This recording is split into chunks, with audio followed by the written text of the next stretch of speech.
Hi everyone and welcome to my channel. Today we're going to go over something very important. In light of the security breach of everybody's social security numbers possibly being out there, now is the time to be really vigilant about your personal identity while you're traveling.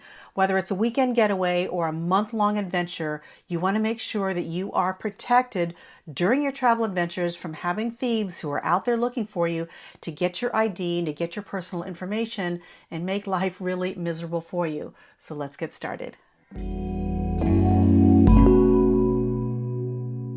As usual, we're going to start with what you can do at home and when you start packing. And one of those things is I always make sure that I have a photocopy of my IDs and credit cards, a physical copy as well as a digital copy. My digital copy is stored in the cloud.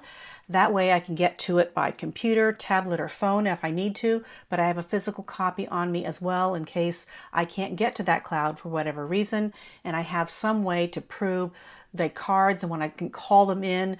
For example, in the back of your credit card, there's a number for you to call. Well, if you don't have that credit card, you don't have that number to call. So you want to make sure you have all that information at the ready in case something happens, like someone comes up to you and says, hand me your wallet or hand me your purse.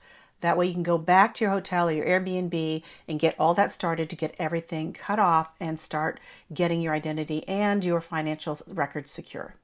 I like to carry a little RFID wallet like this one. It's simple, it's soft, so if I want to put it inside clothing, you can hang it off of a chain or stuff it into a bra or whatever, but I'll keep some cash, a credit card, my driver's license, and a passport card. Yes, and I'll explain in a little bit why I always carry that. But something like this is on my person because if someone were to come up to me and say, hand me your purse, and I hand it to them, they're going to get all my hand lotions and sanitizers and all that other stuff, but they're not going to get the most important things, which is my ID, credit card, and money. So that stays on my person. The other thing I do is if I'm carrying a passport on my travel adventures, I just make sure they're in sleeves. Now, your passport actually has built-in protection. This passport with this little mark, if you have a new passport, which has been since like 2007, you probably do have one. As long as your passport is closed, it will not be able to give off information, which is why they make you take it out of sleeves or out of booklets, because they need to have it open so that this information in here is available to the scanner. And once they put this on the scanner, they can read everything. They're reading what's in here as well as scanning your picture. If you close it back up, you're protected. However, I carry an RFID sleeve just as a precaution. Plus this one has a little pocket so I can put other things like COVID cards and just different things for travel in this. I carry two passports because one has my visas and it's expired, but this passport is new. So both of these are something that I carry along with me when I'm traveling internationally.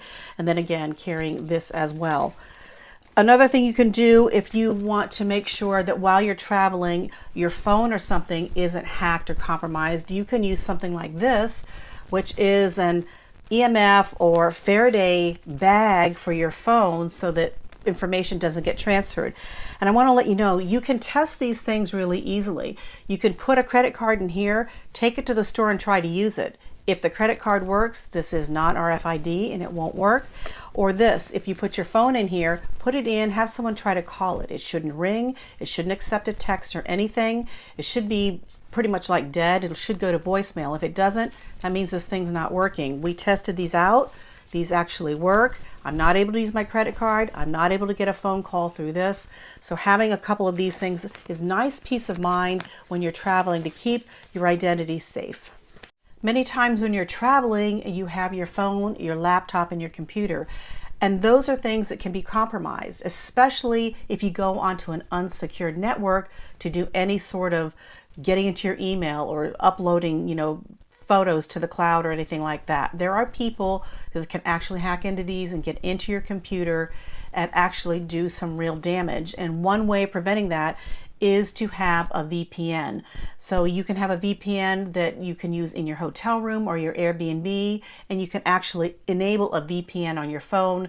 So that way, let's say you're a family and you have VPN on your phone, you can have your phone act as a hotspot and you can allow members of your family to be able to use your phone to do things while they're out and about. My son and I use that a lot when we were in Turkey many years ago, and that saved us when we were out and about, that we had a hotspot for both of us to use that was secure and allowed us to be able to transfer files and documents and get into things and feel safe and secure while we were traveling.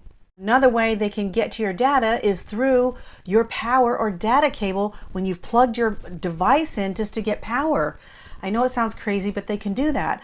A lot of places have those USB plugs where you can just plug your USB cord in there and plug into your phone, your laptop, or tablet, but that leaves you vulnerable to being able to have your information taken. There are a couple of ways to avoid that, and one is to get a power or non-data cable, or you can get something like this, which is a data blocker that fits into the port, and then you plug your cable into this. And that means whenever you plug in, it will only allow power transfer and not data transfer. And this will help keep you safe whether you're in an airport, a hotel room, Airbnb, or even Starbucks or a cafe. Another great thing to do when you are using phones, laptops, or computers is to not go into sensitive information like bank accounts or even social media sometimes. I was sitting on a plane. I was in an aisle seat.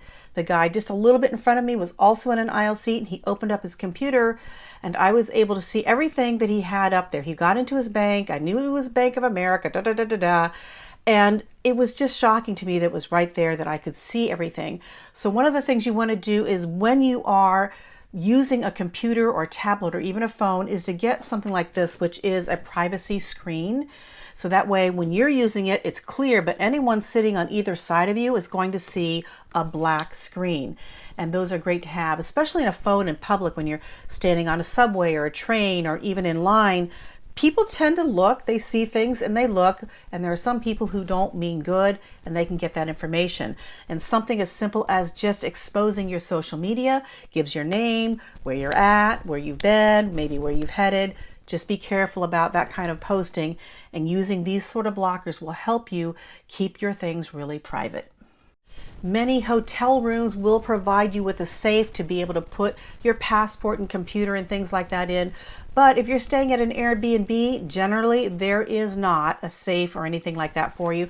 So I carry something like this, which is a personal safe that I take along to put things in like passports, money, anything, valuables of jewelry that I might want to keep.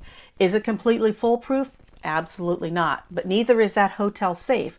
And if you knew how many people in the hotel can actually get into your safe, you'd realize it's not that secure. When I was in India, I put my jewelry and passport into a safe.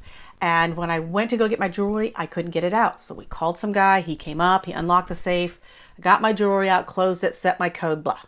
The next day, went to go get the jewelry again. It wouldn't open up. They call somebody. A different guy comes up, unlocks the safe, gets my jewelry up. Blah.